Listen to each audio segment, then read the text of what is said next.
Mesdames, Messieurs, bonjour. J'ai l'honneur et le plaisir d'accueillir aujourd'hui le président du Parlement de la CEDEAO, son Excellence Moustapha Cissé Lo.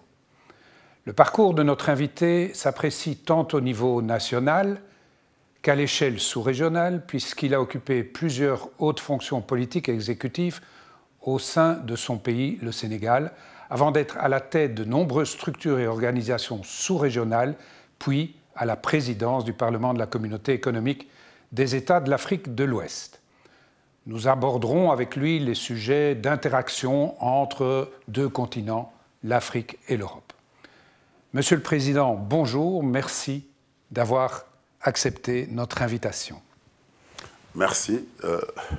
Je me fais le plaisir de venir répondre à votre invitation parce que vous devenez un partenaire stratégique quand on sait que votre chaîne est suivie à travers le monde et chaque fois que nous saisissons l'opportunité pour vous inviter, vous répondez présent.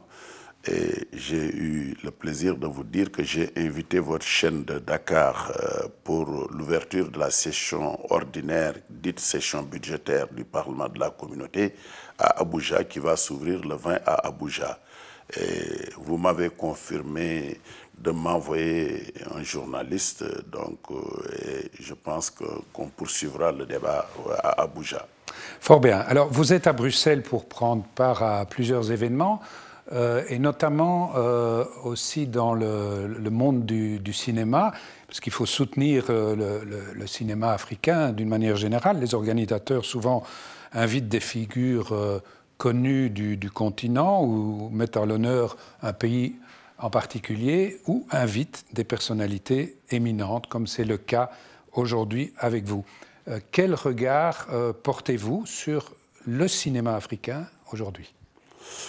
Merci. Nous notons avec beaucoup de satisfaction des progrès qui sont en train de se faire au niveau mondial avec le cinéma africain qui a fini de prouver que des résultats probants sont déjà mise en œuvre et que nous attendons plus. Mais force est de reconnaître que les États, surtout, doivent accompagner les acteurs du cinéma pour rendre plus visible ce qu'ils font. Pourquoi je le dis? Le cinéma passionne beaucoup de gens, mais aussi, comme dans le secteur de la culture, il faut aussi dépassionner certaines choses parce que vous savez que nous vivons actuellement un monde de turbulence et les jeunes doivent apprendre à travers le cinéma certaines choses pour éviter de verser dans cette violence qui prend des proportions. Donc je pense que nous, en tant qu'acteurs politiques, nous seront des avant-gardistes. Essayer d'encourager ces acteurs qui font jouer des films très intéressants qui entrent en droite ligne avec la culture. Vous avez parlé de l'Afrique, vous avez parlé de l'Europe, mais si on se réfère à l'histoire, nous aurons compris que l'Afrique et l'Europe de tous les temps ont eu des points de convergence et des points de brassage. Et obligatoirement, il faut développer la culture pour qu'on puisse arriver à mettre en place des mécanismes à travers la culture qui puissent rapprocher les peuples. Mais précisément, est-ce que vous avez le sentiment que la culture africaine, qui est d'une très grande richesse, personnellement je l'adore, est suffisamment mise en valeur en Europe? Oui et non, parce que j'ai parlé de ce brassage des peuples, parce qu'il faut savoir et noter qu'il n'y a plus de frontières. Et depuis un certain nombre d'années, le monde est maintenant ouverte. C'est pour cela qu'on parle de la globalisation. Pourquoi? Parce que on peut, moi j'ai quitté Dakar la nuit, j'ai passé la nuit dans l'avion, mais je suis passé par Paris et je suis aujourd'hui à Bruxelles. Donc, je peux considérer qu'il n'y a plus de barrières et autant les Européens font la même chose parce que c'est un cloisonnement. Donc, les cultures se croisent obligatoirement. Je pense qu'il n'y a pas beaucoup de problèmes. Le défi, c'est que les gens doivent apprendre à s'accepter. Et c'est à travers des choses comme le cinéma et d'autres, le sport, qu'on peut faire en sorte que les populations se métissent. C'est le métissage des populations. Et à travers ce métissage, il y aura bien évidemment le croisement des cultures. Et ça ne fera que du bien pour l'humanité. Vous participez, je pense, à Bruxelles, à une session du Forum Crans-Montana sur le thème de la femme africaine. Alors, quels sont les principaux défis aujourd'hui auxquels fait face la femme africaine? Merci. Vous savez, je vais intervenir sur ce point demain à 9h30 sur le rôle de la femme africaine. Quel rôle la femme africaine doit jouer par rapport à cette mondialisation, mais aussi par rapport à l'égalité de l'homme et la femme. Si on parle d'égalité, on parle de genre, c'est un autre domaine. Mais aujourd'hui, nous pensons que la femme joue un rôle essentiel dans le développement économique et social de nos sociétés. Parce que c'est la femme qui éduque les enfants, mais chez nous aussi, c'est la femme qui va dans les travaux champêtres. Maintenant même, il y a les femmes qui sont nombreuses dans l'administration et dans des postes électifs.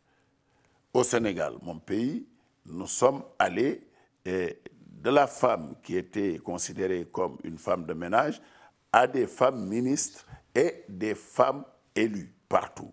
Et l'administration sénégalaise, l'État du Sénégal, a pris la générosité de voter une loi pour la parité intégrale pour toutes les élections. Donc, c'est des progrès. Il y a 20 ans, on n'imaginait pas qu'on serait là. Donc, il faut encourager les femmes à intégrer les circuits de travail. C'est important parce que si on fait travailler les femmes, ce n'était pas le cas. Les femmes travaillaient dans les champs, dans la cuisine, mais aujourd'hui, les femmes travaillent partout. Donc, nous devons en tout cas encourager les décideurs, c'est-à-dire les gouvernants, à prendre des mesures fortes. Et ça se fait aussi au niveau de la CEDEAO, parce que vous parlez Portugal, oui, au niveau de la CEDEAO, l'acte additionnel relatif au renforcement des prérogatives a prévu dans son article 18.1.c que les délégations nationales, surtout au niveau du Parlement, doivent absolument comporter 30% de femmes, ce qui n'existait pas. Donc, nous devons travailler à encourager des types de décisions comme ça. Mais je pense aussi à ce que les États puissent prendre dans leur budget des fonds conséquents pour l'enseignement technique pour les femmes, la formation professionnelle pour les femmes et l'entrepreneuriat. C'est important. Si on le fait, on intègre la femme dans le circuit de la production. Et c'est ça qui est important. Si la femme est bien intégrée dans le circuit de la production, mais les parents qui sont hommes vont se reposer parce que les femmes sont généreuses vis-à-vis de leurs enfants, de la famille. Tout ce que les femmes cherchent, c'est pour nourrir, c'est pour régler les problèmes, les détails de la famille. Donc je pense que c'est des choses à encourager.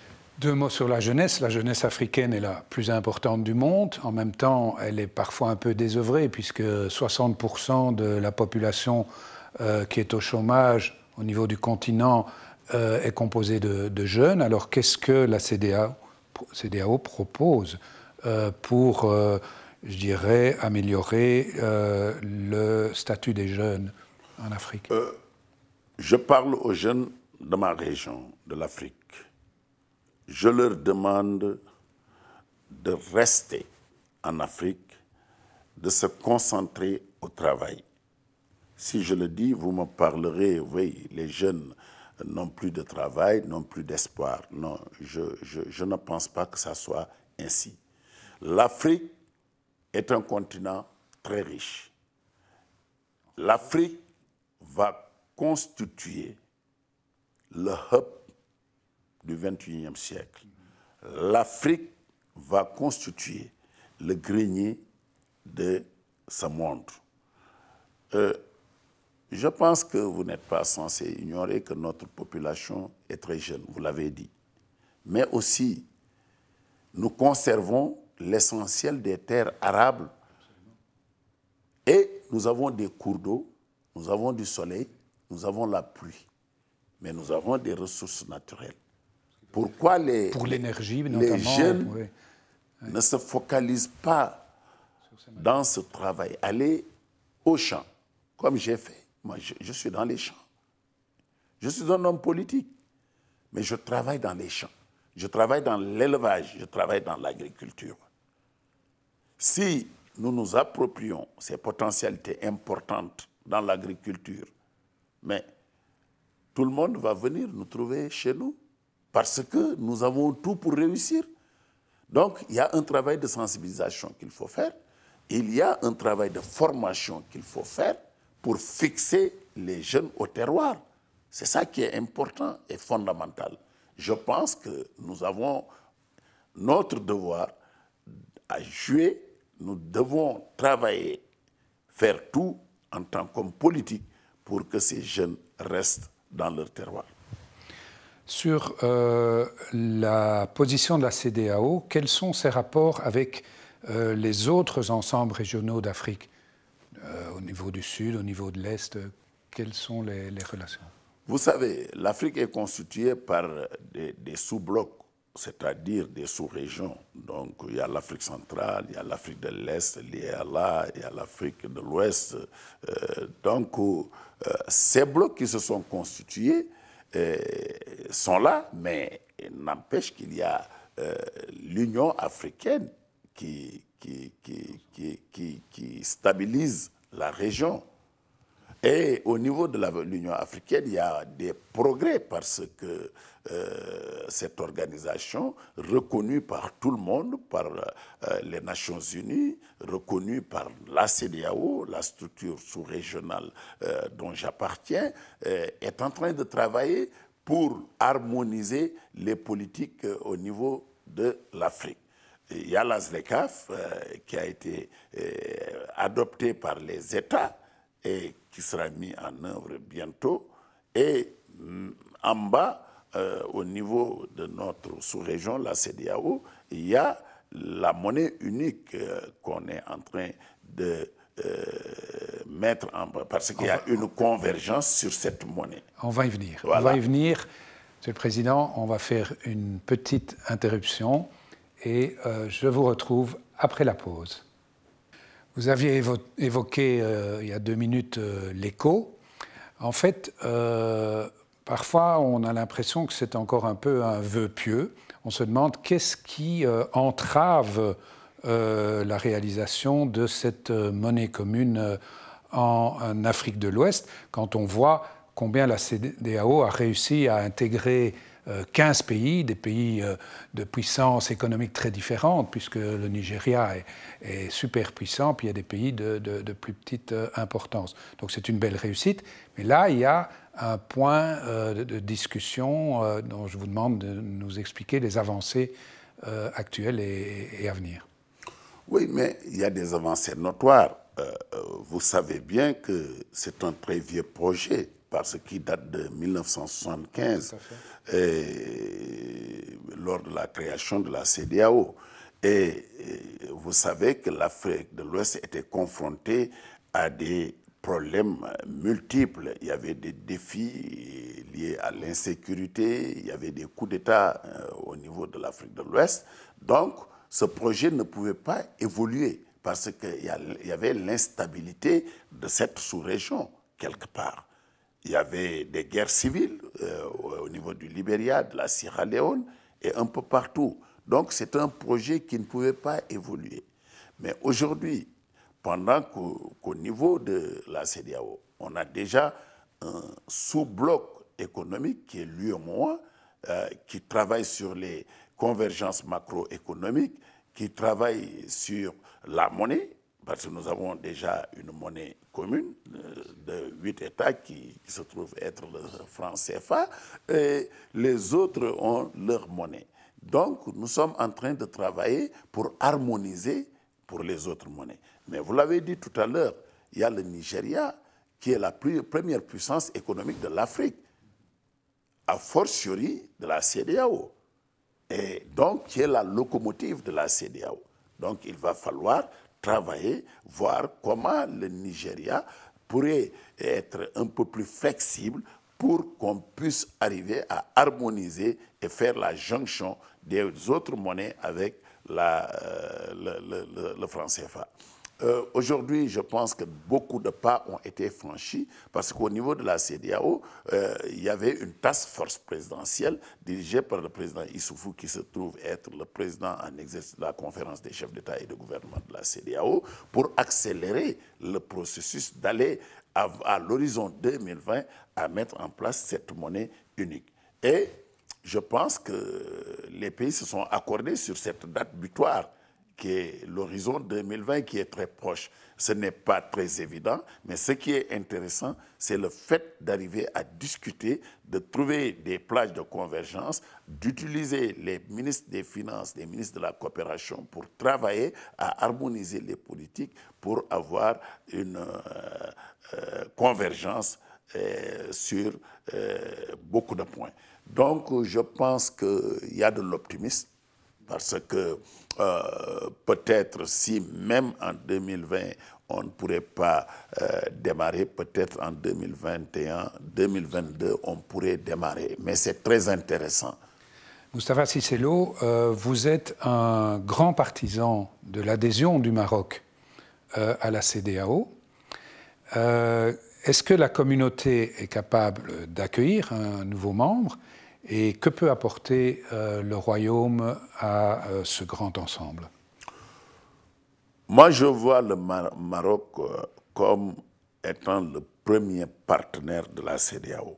Et même si on ne signe pas l'accord d'adhésion, je pense que le Maroc est déjà dans tous nos pays. Et c'est un partenaire stratégique. Stratégique sur le plan économique, mais stratégique sur le mouvement des personnes qui vivent dans notre communauté. Parce que le Maroc est incontournable.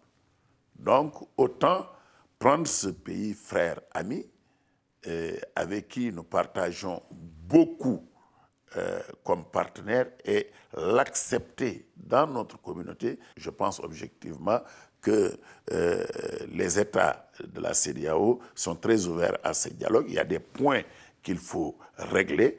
Il y a aussi des discussions à faire pour la stabilisation de notre région. Parce que vous savez que la CEDEAO est confrontée à d'autres défis, des défis de sécurisation, des défis de toutes sortes, parce que nous constituons une plaque tournante de toutes les violences, vente des armes, de la drogue, guerre intercommunautaire et tout cela. Donc, il faudrait quand même aller avec prudence, mais je suis optimiste encore que le Maroc va intégrer la CEDEAO bientôt. Fort bien. Quelle est la place de la CEDEAO dans, vous l'aviez évoqué, la gestion des différentes crises que traverse l'Afrique de l'Ouest. Vous avez cité 2 pays où il y avait des coups d'État. Il y a des pays, surtout dans la partie sahélienne, qui sont confrontés à la problématique du terrorisme ou du djihadisme. Est-ce que la CEDEAO peut, en tant qu'entité, jouer un rôle pour combattre tout ça? Mais je le pense, parce que la CEDEAO est devenue une puissance incontournable. Nous sommes 320 millions d'habitants. Nous avons une union forte. Donc, je pense que nous devons pouvoir réfléchir et prendre notre destin en main. Je le pense. Il s'agit d'une volonté des chefs d'État qui sont les précurseurs de cette CEDEAO pour aller de l'avant. Et les populations ont besoin d'aller de l'avant. Les populations ont besoin de cette intégration pour la libre circulation des personnes, des biens, aller vers l'identification générale de tous les citoyens à travers la carte d'identité biométrique de la CEDEAO, mais aussi permettre aux échanges de se fructifier le plus rapidement possible. Parce que nous pensons aujourd'hui objectivement que nous ne pourrons exister que si nous restons ensemble. Et si nous resterons ensemble, nous serons debout et nous serons très puissants pour affronter les autres blocs économiques. Que fait la CEDEAO au niveau international? Je ne parle plus nécessairement de l'Europe ici, pour défendre sa politique, ses positions en général. Je te l'ai dit, nous sommes ensemble, nous sommes bien organisés. Nous avons un Parlement, une Cour de justice, une conférence des chefs d'État et de gouvernement qui se réunit 2 fois par an minimum, la conférence des chefs d'État. Nous avons un Conseil des ministres. Donc, c'est nous qui devons savoir ce que nous voulons et là où nous voulons aller. Mais déjà, nous sommes un bloc très organisé et peut-être on n'a pas les moyens de notre politique à cause des difficultés que chaque État est confronté, mais je pense que si nous restons ensemble et nous réfléchissons ensemble, nous devons prendre en main notre destin et affronter les autres blocs économiques. 2 mots, parce qu'on a fort logiquement avec vous beaucoup parlé de l'Afrique.